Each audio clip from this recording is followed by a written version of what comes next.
we are in a situation that is analogous to the primitive tribe in the mid-1950s that didn't even realize that there was an outside world going on around them.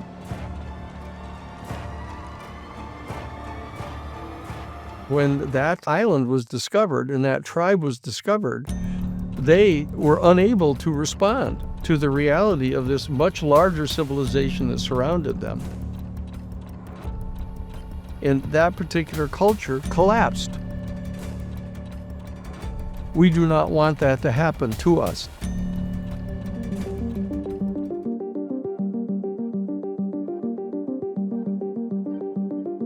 My name is Danny Sheehan. I'm a constitutional litigator who's worked some of the most important cases in modern American history. From Pentagon Papers, the Watergate scandal, to Iran-Contra. My legal career has led me now to this pivotal moment. As our human family confronts the implications of the existence here on our planet of extraterrestrial or extra-dimensional non-human species. I will be your guide as we dive into the profound philosophical, theological, and public policy questions pertaining to the UFO phenomenon, alien life, and the citizen movement for disclosure. This is the Full Disclosure Podcast, coming to you from the New Paradigm Institute on SpectraVision Radio.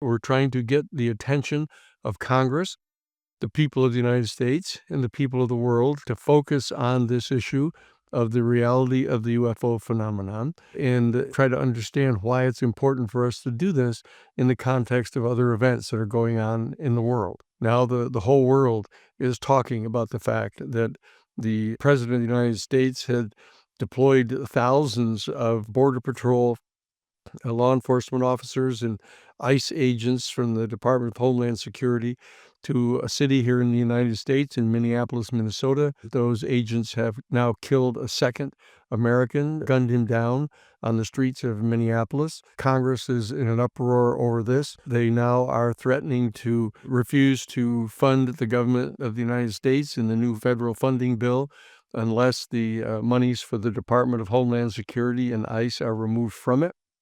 That is all the rage now in the news. There's a lot of other major news items going on. We know that, for example, the final hostage being held by Hamas has now been finally released, his body, and therefore they're now entering into the next phase of trying to bring to some resolution the war mounted by Israel against Gaza.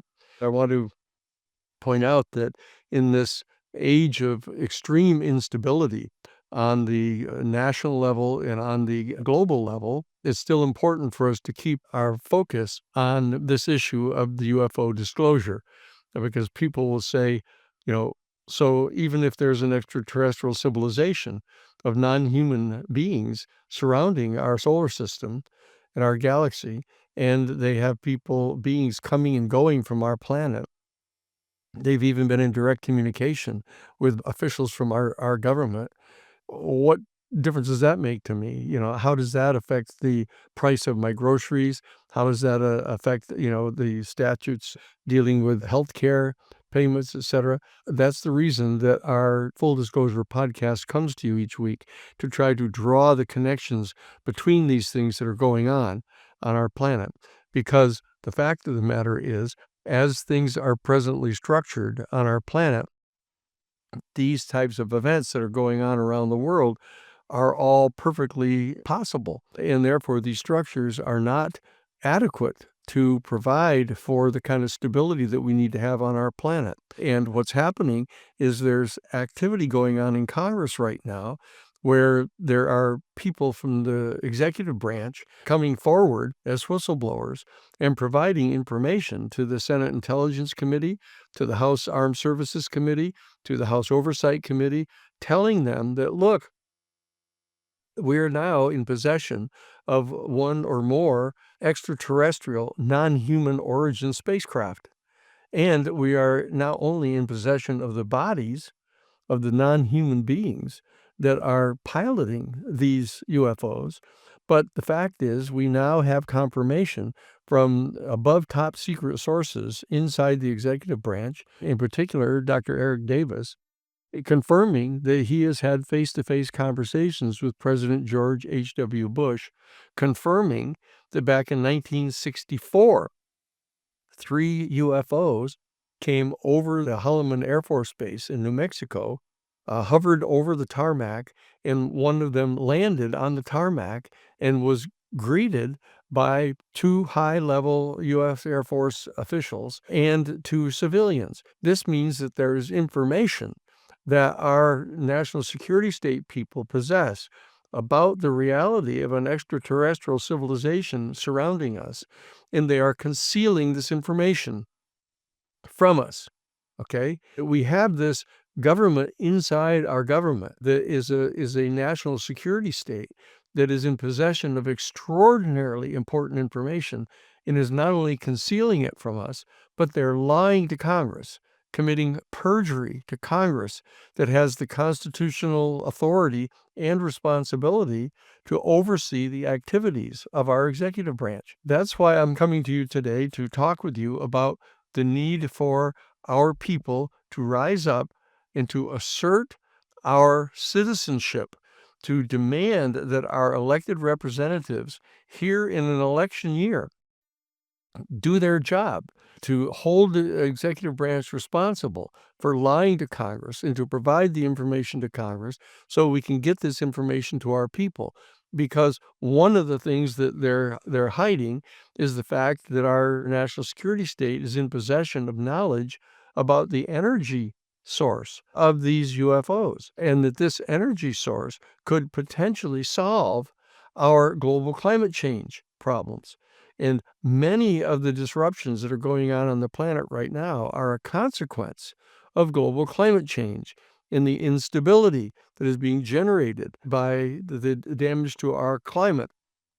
People are fleeing from the desertification of their homelands, the inability to have a stable economy, and they're moving into other areas of the world and generating immigration problems. We are in a situation that is analogous to the primitive tribe in the mid-1950s that didn't even realize that there was an outside world going on around them. And what happened is when that island was discovered and that tribe was discovered, they were unable to respond to the reality of this much larger civilization that surrounded them.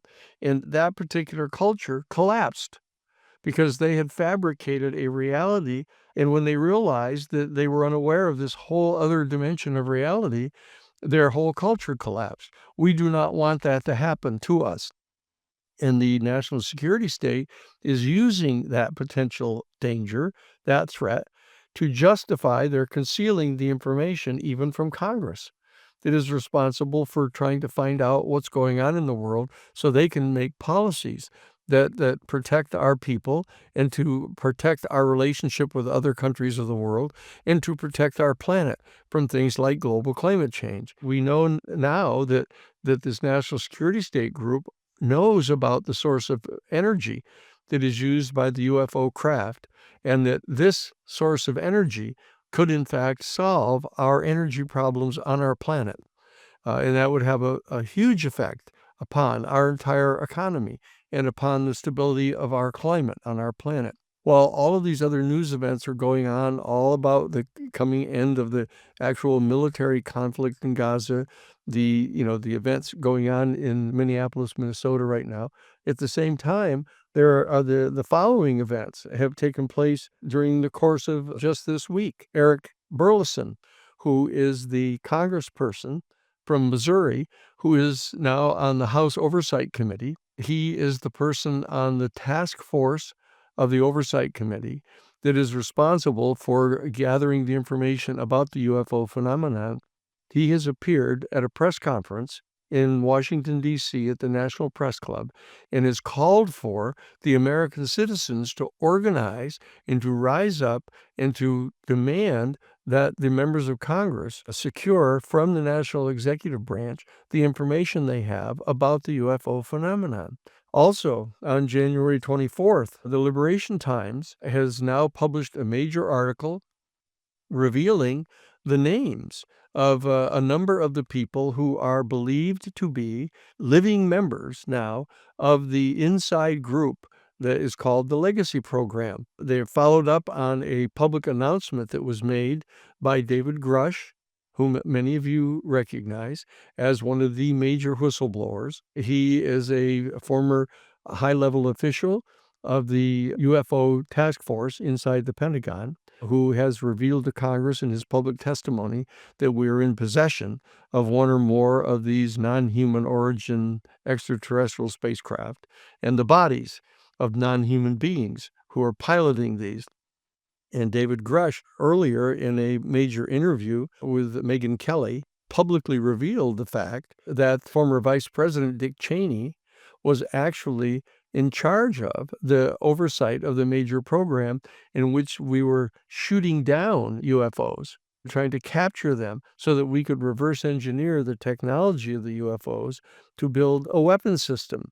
And in follow-up to that, we now have the Liberation Times on January 24th, a major article written by Chris Sharp, which I refer you to. He has now publicly revealed the identity of one of the other people that are part of this legacy group, a Stephanie O'Sullivan. She was the principal deputy to James Clapper, who was the director of national intelligence. Stephanie O'Sullivan was in the room discussing the shootdown of these various UFOs and their capture and the program reverse engineering these technologies to make weapon systems. And also in that same Liberation Times January 24th article, Bobby Ray Inman, the former director of the Central Intelligence Agency, is also named as a member of this legacy group. So this information is coming out piece by piece now. And also on January 20th, Jacques Vallée, who's a very widely respected researcher in the field of the UFO phenomenon, has finally acknowledged that he personally believes now that some number of these UFOs are actually of extraterrestrial origin. And he believes that these UFOs are the product of a highly intelligent but non-human species somewhere in our universe. He actually believes that this other sentient life form, a non-human life form in our galaxy, is capable of genetically engineering some of the small grays that are piloting these craft. Jacques Vallée has now for the first time acknowledged that he believes that there is an actual sentient organic life form that actually is the source of these UFO phenomena in our galaxy. Now, this is extraordinarily important. This is the second of very major important people that are in the UFO field who have now acknowledged publicly that they believe that they are extraterrestrial in their origin. The other one was Colonel John Alexander, who back in 2011 at the International UFO Congress, their 20th anniversary gathering in Laughlin, Nevada, actually acknowledged that based on his many years being involved in the national security state, he personally believes that these are extraterrestrial in origin. These are sets of developments that have been going on just this past week. And during this past week, there have been over 30 sightings of UFO craft in various parts of the country and parts of the world. For example, on January 22nd, there was a major sighting in British Columbia, a place called Okanagan Lake, a major metallic craft, disc-shaped craft, flying above the lake and going in extraordinarily zigzag, strange patterns, and then shot off at this phenomenal speed. There's also sightings on the 23rd of this month in Santa Fe, New Mexico, of a metallic disc with rotating lights at treetop level. We're not talking about some dancing light in the distant sky. We're talking about UFOs at treetop level on the 24th of this month in Seattle, Washington, and also in Rochester, New York, a metallic craft, a disc-shaped craft that have been observed. And these are all reported along with a number of other sightings that you can find. You can go to a reference that's called UFO Stalker that has compiled these sightings just during this week. Major press conferences being held at the National Press Club with witnesses coming forth, testifying about actually being in possession of the bodies of extraterrestrial beings in a crash that occurred in Brazil. James Fox, who is the producer of Moment of Contact, has interviewed these people. He's brought these people live witnesses, a doctor from Brazil who had one of the beings at the hospital in his care, and he gives details of them. They are making available data from the autopsy of the being. They've testified that U.S. military forces arrived in Brazil and took custody of the body and took the craft, the debris of the craft, and left with it.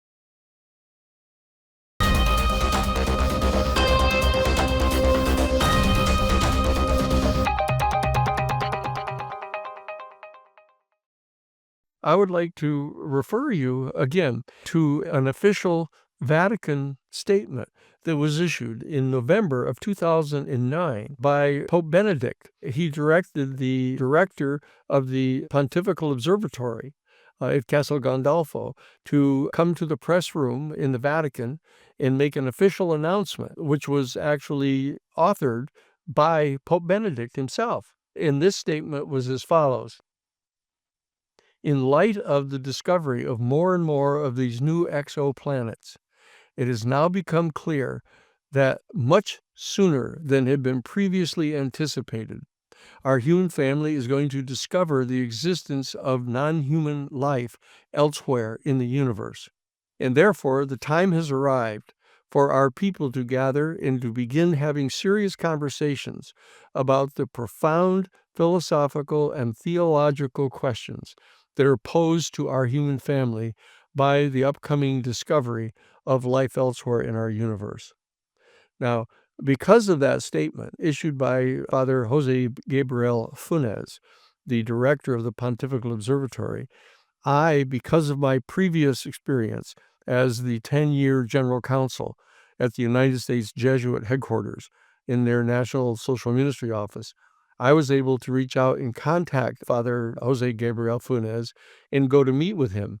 And in a face-to-face meeting I had with him soon after the issuance of this statement, he said to me, "Dan, listen, we're not talking here about the discovery of only some single cell life form beneath some frozen ocean on some distant moon orbiting a planet around some distant star. We're talking about another highly intelligent, highly technologically developed, but distinctly non-human species right here in our own Milky Way galaxy." So what we're seeing happening, my friends, in these revelations now in Congress and the testimony in public testimonies in the National Press Club of our country in Washington, D.C., and on various podcasts of interviews of people with above top secret clearances in our national security state infrastructure, telling us that we are being visited on our planet now, today, in January of 2026, by non-human beings of a vastly more technologically developed civilization that surrounds us in our galaxy. The time has arrived now that was forecast by the Vatican in their official statement back in 2009. The disclosure process is underway. What we have to do as citizens, pursuant to the call from Congressman Eric Burleson, the man who's responsible in Congress for gathering the information about the UFO reality, he's calling upon us to gather and to mobilize, to call out to our representatives, to demand that they secure this information from our executive branch.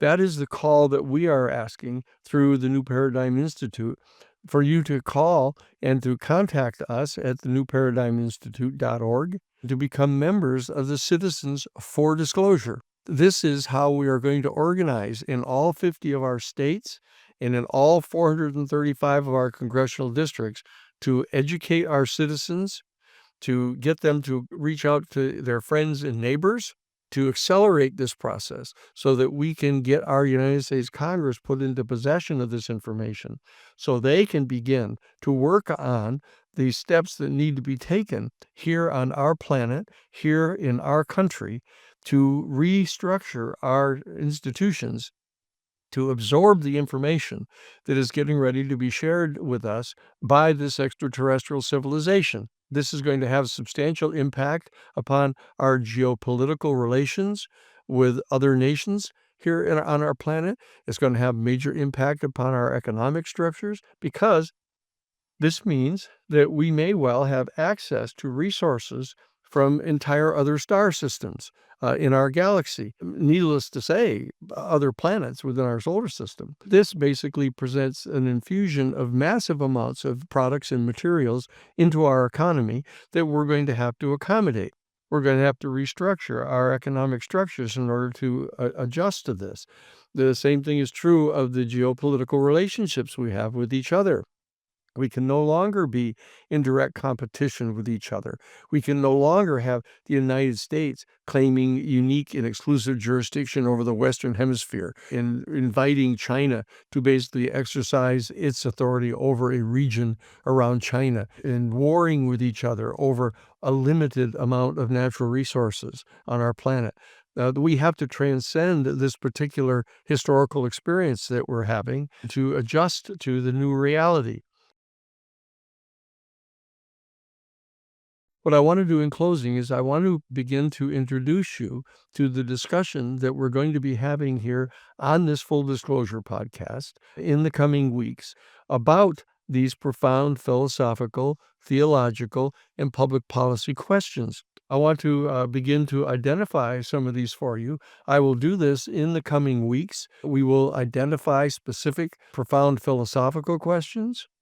We'll identify specific theological questions, and we will identify specific public policy issues that need to be addressed.